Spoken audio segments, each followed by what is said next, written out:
नमस्कार दोस्तों, मैं आपका दोस्त रवि सचान हाजिर हूं इस संडे भी एक ऐसी कहानी लेकर जो आपके दिल को छू जाएगी, जिसमें मैं बात करता हूं कहानी जो दिल को छू जाए। दोस्तों ये जो कहानी है ना, ये दोस्तों कहानी है अमेरिका में एक कोयले की खान में काम करने वाले अनपढ़ गरीब माता पिता की, उस बच्चे की जिसके साहस, जिसके सपने को देख के जान के आप हैरान हो जाएंगे कि ऐसा हो सकता है क्या। एक 8 साल का बालक इतना जिद्दी होकर इतना कुछ अचीव कर सकता है क्या। दोस्तों बहुत ज़रूरी है, और यही नहीं, ये कहानी सिर्फ खुद ना सुने, अपने बच्चों को भी सुनाएं, क्योंकि इस कहानी में कोई सेल्स या मोटिवेशन की बात नहीं हो रही है। अदरवाइज क्या होगा, आपके बच्चे दोस्तों कार्टून देखते रहेंगे और उनका दिमाग जो है वो कार्टून की तरह बन जाएगा। ये जो कहानियाँ दोस्तों उनके माइंड में जाएंगी, उनके सब क्वेश्चन माइंड में जाएंगी, तो जो बड़े होंगे, पढ़ेंगे, लिखेंगे, तो एक कहानियाँ दोस्तों याद रहती है। दोस्तों एक कहानी मैंने क्लास 10th में पढ़ी थी और आज भी दोस्तों याद है। तो दोस्तों एक कहानी 3 भागों में है। नंबर 1 जिंदगी की कड़वी सच्चाई, number 2 courage, and number 3 success and सफलता। तो दोस्तों आराम से बात करेंगे, हिंदी में पूरी बात होगी। अगर आप पहली बार मेरे चैनल पे आए हैं तो मैं आपका स्वागत करता हूँ, सब्सक्राइब कर लीजिए, ताकि इस तरह की जो कहानियाँ, इस तरह का जो अच्छा कंटेंट है वो आपको मिलता रहे। और आप जरूर कमेंट्स करें अगर ये कहानी आपके दिल को छूती है, इस कहानी में आपको क्या अच्छा लगा। तो दोस्तों शुरू करते हैं। दोस्तों ये कहानी है 1862 के आसपास की, वर्जीनिया के आसपास एक कोयले की खान में एक परिवार जो कि मजदूर थे, ब्लैक अफ्रीकन फैमिली। ये अमेरिका की सच्ची कहानी है। तो जो अफ्रीकन लोग होते थे वो काले होते थे, अनपढ़ होते थे, पैसा नहीं होता था, तो वहाँ पे कोयले खाने मजदूरी का काम करते थे। और इनके जो कई सारे बच्चे थे, तो सारे बच्चे भी, जैसे अगर आप हिंदुस्तान में रहते हैं तो कभी किसी गांव के एरिया में जाएंगे तो वहाँ भट्ठे होते हैं, ईंट के भट्ठे होते हैं, तो आप देखोगे तो वहाँ मतलब माता पिता भी काम कर रहे होते हैं, और जैसे उनके बच्चे 7-8 साल के होते हैं वो भी काम में लग जाते हैं। मतलब उनका जीवन सिर्फ यही है कि ज़िंदगी है, रोज़ कमाना है, रोज़ खाना है। अभी अपने हिंदुस्तान में ये भी होता है, अभी भी हो रहा है। तो दोस्तों वही हाल उनका भी था, काम करते थे, खाते थे। और दोस्तों हालत ये थी कि कभी भी उनके परिवार ने एक साथ शाम को बैठ के भोजन नहीं किया, और कई बार तो जो लोग खाना फेंक जाते थे जानवरों के लिए, वहाँ से ला के काम चलाना पड़ता था।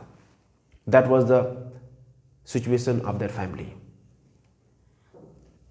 और उन्हीं में एक बच्चा उनका और था जो मजदूरी तो करता था, लेकिन उसके साथ में वो बच्चा कुछ पढ़ाई में उसको इंटरेस्ट था, कुछ वो देखता था, सुनता था, जहाँ उसको मौका मिलता था उन लोगों के साथ में जुड़ने का प्रयास करता था। केवल 6 से 8 साल का बच्चा,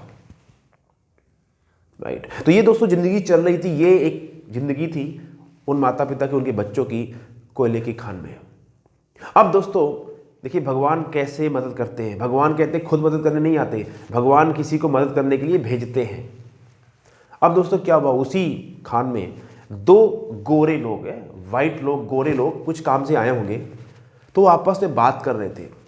एक दूर 1000 किलोमीटर दूर एक स्कूल के बारे में बात कर रहे थे कि वहाँ जो बच्चे पढ़ते हैं बहुत हाई क्लास के बच्चे होते हैं, और वहाँ जो बच्चे पढ़ते हैं वो पढ़ लिख के बहुत लाइफ में कुछ करते हैं। अब दोस्तों ये बात उस बच्चे के कान में चली गई जिसको थोड़ा इंटरेस्ट था, जो मजदूरी के साथ में कुछ पढ़ाई लिखाई और कुछ लाइफ के चीज़ों को भी एक्सप्लोर करता था। दोस्तों ये बात उसने सुन ली, और दोस्तों बात सुनते ही उसने ये तुरंत डिसाइड कर लिया, तुरंत उसने डिसीजन ले लिया, उसने तुरंत निर्णय ले लिया कि मैं भी उस स्कूल में जाके पढ़ूंगा। That's it. इसको बोलते हैं power of decision, power of taking decision.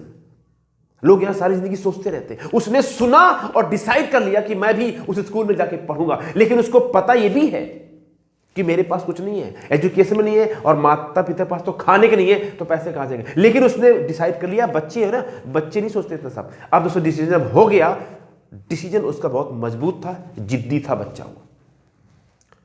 उसके माता पिता ने कहा मत जाओ, पिता ने कहा नहीं जाना, लेकिन दोस्तों उसकी माता ने उसको सपोर्ट किया। और उसका एक बड़ा भाई था, उसकी माँ ने कहा देखो हमारी ज़िंदगी तो यहाँ पे अंधेरों में कट रही है, खाने को भी नहीं मिलता, क्या पता शायद ये यहाँ से निकल जाए इस गुलामी की ज़िंदगी से, तो शायद कुछ कर जाए। और उसका एक बड़ा भाई था, उसने भी यही कहा कि कोई बात नहीं, इसको हम जाने देते हैं। लेकिन दोस्तों हाल ये था, उस समय पैसे थे नहीं, और उसकी माँ दोस्तों बीमार थी और वो इस हालत में थी, सबको मालूम था कि जब ये दोबारा लौट के आएगा तो अपनी माँ से मिल नहीं पाएगा। और दोस्तों इस सीन में, क्योंकि सच्ची कहानी है राइट, उसने सबको नमस्ते किया, बाय बाय किया और वहाँ से चल गया। सभी लोग उसके रो रहे थे परिवार के, क्योंकि 8 साल का बच्चा है, पैसे है नहीं, 1000 किलोमीटर दूर स्कूल जहाँ सिर्फ और सिर्फ उनके बच्चे पढ़ते हैं, बड़े बड़े ब्यूरोक्रेट्स, पॉलिटिशियन, बिजनेस पीपल, कौन पूछेगा। लेकिन दोस्तों जिद होती है ऐसी होती है। अब दोस्तों वहाँ से चल पड़ा। अब ये हो गया दोस्तों करेजियस एक्शन। अब दोस्तों चल रहा है, जहाँ उसको लिफ्ट मिले, पैदल जैसे तैसे करते करते एक उसको लिफ्ट मिली ट्रक में, और वो जाकर उसमें सो गया। अब जब उसकी नींद खुली तो देखा कि पैरों की खटपट की आवाज़ आ रही है। तो देखा वो जो जहाँ खड़ा है वहाँ पे सी पोर्ट है, वहाँ पे सामान लोड हो रहा है ट्रक में। अभी 4 से 5 दिन से भूखा है बच्चा, इसने कुछ खाया पिया नहीं है। अब इसने क्या किया, ये गया वहाँ पे, जो वहाँ का मैनेजर इंचार्ज था, ठेकेदार, उससे इसने प्रार्थना करी कि ऐसा है मैं 5 दिन से भूखा हूँ और मुझे कहीं और जाना है, क्या आप मुझे यहाँ कुछ काम करने का मौका देंगे ताकि मैं कुछ यहाँ से पैसे कमा के कुछ खा सकूँ। देखिए यहाँ से डिसाइड होता है इंसान ज़िंदगी में कहाँ पहुँचेगा। एक आम आदमी होगा तो उससे भीख मांगेगा, मुझे कुछ खाने के लिए पैसे दे दो। इसने भीख नहीं मांगी, इसने कहा मुझे काम दो, मैं पैसे कमाऊंगा, उस पैसे से लेके खाऊंगा। इसी को बोलते हैं माइंडसेट, राइट। तो दोस्तों वो एक अच्छा व्यक्ति था, उसने इसकी बात सुन के इसको हल्का काम दिया ताकि ज़्यादा इसको वजन न उठाना पड़े, और हल्का काम दिया। इसने पैसे लिए और वहाँ पे इसने एक अच्छा सा भोजन किया उचित, और उसके बाद में फिर चलने लगा। ऐसे दोस्तों चलते ये 15 दिन के बाद में ये बालक पहुँच गया अपनी मंजिल के पास, यानी उस स्कूल के सामने पहुँच गया जहाँ पे इसने सुना था और इसने कहा था मैं वहाँ पहुँचूंगा, और जहाँ पे उनके बच्चे पढ़ते हैं, ब्यूरोक्रेट्स, रिच पीपल, जैसे आज भी हमारे देश में कल्चर है, केवल और केवल very very high class society के बच्चे वहाँ पढ़ते हैं। अब दोस्तों यहाँ पहुँच गए, इसको बोलते हैं दोस्तों पावर ऑफ मंजिल। अगर आपका गोल और मंजिल आपका क्लियर है, निश्चित है, तो रास्ते बहुत भटकेंगे लेकिन आप पहुँच जाओगे। प्रॉब्लम क्या है लोगों के साथ दोस्तों, उनकी मंजिल क्लियर नहीं है, उनका लक्ष्य क्लियर नहीं है, जाना कहाँ है, इसलिए भटकते रहते हैं। इस बच्चे को लक्ष्य मालूम था जाना कहाँ है, दिक्कतें आई लेकिन सामने पहुँच गया। अब वहाँ पे दूसरी प्रॉब्लम है। प्रॉब्लम ये काला दूर से दिखता है, राइट, अजीब टाइप का। अब 15 दिन से धक्के खा रहा है, नहाया भी नहीं है। आप सोच सकते हो शरीर से बदबू आने से। इस तरह की सिचुएशन में बंदा वहाँ पहुँचा। वहाँ पहुँचे तो जो गार्ड होते हैं गेट पे, बोला हाँ कहाँ जाना है, जाओ यहाँ से। तो ये बोला मुझे आपकी प्रिंसिपल से मिलना है। तो गार्ड हंसने लगा, अच्छा, लोग कहते पागल आदमी आ गया, राइट। 3-4 थे वहाँ पे, कहते वो पागल बच्चा आ गया, चलो जाओ यहाँ से, प्रिंसिपल से मिलना है। भगा दिया उसको वहाँ से। वो गए नहीं, वहीं खड़ा हो गया। बोला मैं प्रिंसिपल से मिल के जाऊँगा। बोले कहाँ से आए हो? उसने बताया मैं उतनी दूर साउथ वर्जीनिया के कोयले की खान में काम करने वाले मजदूर का बेटा हूँ और मुझे इस स्कूल में पढ़ाई करनी है। तो और हंसने लगे, देखो कितना पागल बच्चा है। खैर उन्होंने समझाया बच्चे को कि देखो बेटा, आप यहाँ पे बहुत अच्छे बच्चे पढ़ते हैं और यहाँ पे सबका एडमिशन नहीं होता है, तो मैं आपसे यही कहूँगा बेटा आप यहाँ से वापस चले जाओ।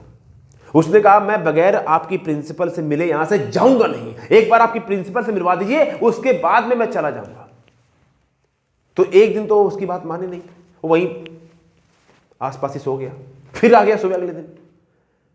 जब उनके गार्डों को पता लगे ये जिद्दी है, ये मानेगा नहीं, तो उन्होंने कहा ठीक है बताओ क्या बोलना। बोलो अपनी प्रिंसिपल के जाके बोलो मैडम जी को कि मेरा नाम ये है, मैं फला जगह से आया हूँ, मेरी ये हालत है, मुझे इस स्कूल में पढ़ाई करनी है। और जब वो गार्ड गया प्रिंसिपल के पास तो प्रिंसिपल एक लेडी थी, उसने कहा बुलाओ उस बच्चे को। उसने सारे काम छोड़ के बच्चे को बुलाया और उसने पूछा बेटा आप बताओ कहाँ से आए हो, क्यों आए हो? तो उसने बताया पूरी कहानी कि मैं यहाँ पे था, ऐसे था, मैंने सुना लोगों के बारे में, मेरे माता पिता मजदूर हैं, गरीबी है, ये है, और लेकिन मुझे ज़िंदगी में कुछ करना चाहता हूँ, इसलिए मैं इतनी दूर से चल के यहाँ पे ऐसे आ गया हूँ। तो पहली बात तो ये सुनते ही प्रिंसिपल की हालत ख़राब हो गई कि 8 साल का बच्चा इतना हिम्मती और इतना करेजियस कैसे हो सकता है और सही सलामत यहाँ पहुँच कैसे गया, यानी ये बच्चा साधारण बच्चा नहीं है। उसने कहा ठीक है बेटा आपको यहाँ पे एडमिशन मिलेगा, लेकिन एक एग्ज़ाम है, एक एग्जाम पास करना पड़ेगा। वो एग्जाम अगर आप पास कर जाओगे तो आपको मैं यहाँ पे एडमिशन दे दूंगी। बोला बताइए। अब देखिए वो बच्चा उसी हालत में है, कोई ये नहीं कि जाके उसने रेस्ट किया, नहाया, ऐसा कुछ नहीं है, वो बच्चा उसी हाल में है दोस्तों। अब उसने कहा बेटा एक काम कीजिए, ये आपको ले जाएंगे, वहाँ पे एक रूम है, उस रूम की थोड़ी सफाई करनी है और आप सफाई कीजिए। जब आपका रूम साफ़ हो जाए तब आप मुझे बुलाइएगा और मैं देखूंगी अगर वो रूम सही तरीके से साफ़ होगा तो मैं आपको एडमिशन दूंगी। अब दोस्तों वो जो रूम दिया उसने, दोस्तों उस रूम में कम से कम 30 से 40 कुर्सियाँ रखी हुई थी, गंदा रूम, राइट, और इसको अकेले साफ करना है। तो दोस्तों इसने क्या किया, इसने एक एक कुर्सी को बाहर निकाला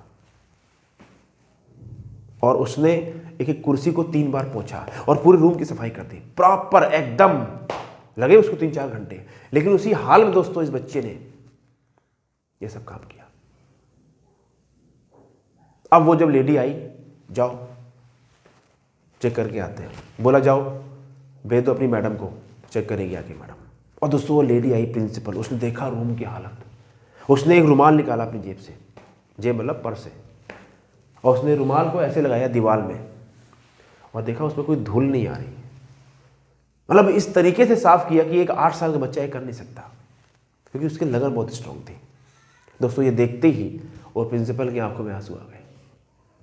उसने कहा ये बच्चा इतनी मेहनत करके यहाँ पहुँचा है, इतनी लगन है, इस बच्चे को अगर इस स्कूल में एडमिशन नहीं मिलेगा तो मानवता शर्मसार हो जाएगी। हालांकि उसकी पॉलिसी नहीं थी, उसने फाइट करी मैनेजमेंट से, उसने बोला इसका खर्चा मैं उठाऊंगी, इसकी फीस मैं दूंगी, लेकिन इस वजह मेरा बच्चा है, इस बच्चे को मैं गोद लेती हूँ, इसका पूरा ठेका मेरा है। और दोस्तों उसको वहाँ पे एडमिशन मिल गया। अब दोस्तों एक तो यहाँ पे डिसीजन ये है, लर्निंग ये है कि अगर आप लगे रहोगे, डटे रहोगे, अड़ जाओगे, जिद्दी बन जाओगे, तो फिर जो चाहते हो मिलेगा जरूर, इसमें कोई डाउट नहीं है। अब दोस्तों यही बच्चा वहाँ पढ़ाई करने के बाद में ये बच्चा क्या बना, ये बच्चा अमेरिका का पहला अफ्रीकन ब्लैक लीडर बना, जिसने पूरे हिंदुस्तान नहीं, सॉरी पूरे अमेरिका में नहीं, पूरे वर्ल्ड में एक मैसेज दिया इक्वलिटी का, कि गोरे काले में कोई अंतर नहीं है। दूसरा दोस्तों ये लड़का बहुत बड़ा स्पीकर बना, समाज सुधारक बना।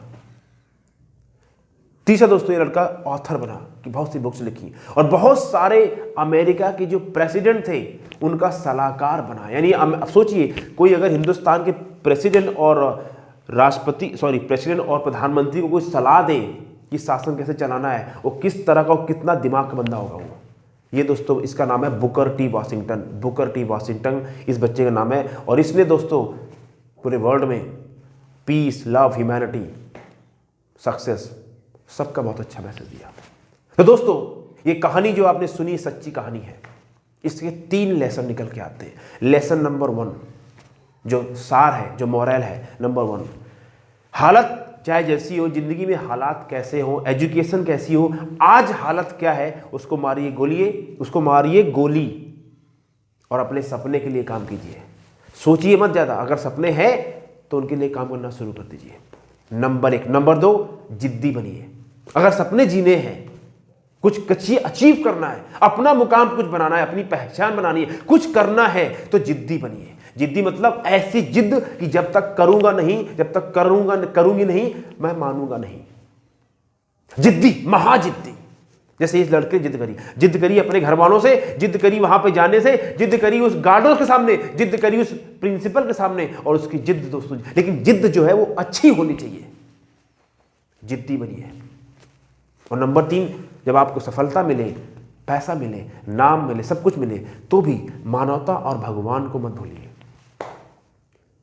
क्योंकि सब कुछ देने वाले गॉड है, भगवान है।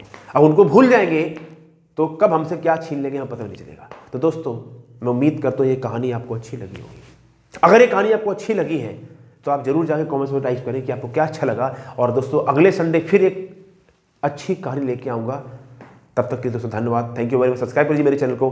Take care, God bless. और हाँ, अगर आप इंश्योरेंस बिजनेस के अंदर हैं तो दोस्तों मैं एक लाइव ट्रेनिंग कर रहा हूँ शनिवार को, जहाँ मैं आपको बताऊँगा MDRT कैसे करते हैं, तो उसके लिए आप रजिस्टर कर सकते हैं। Thank you very much, take care, God bless.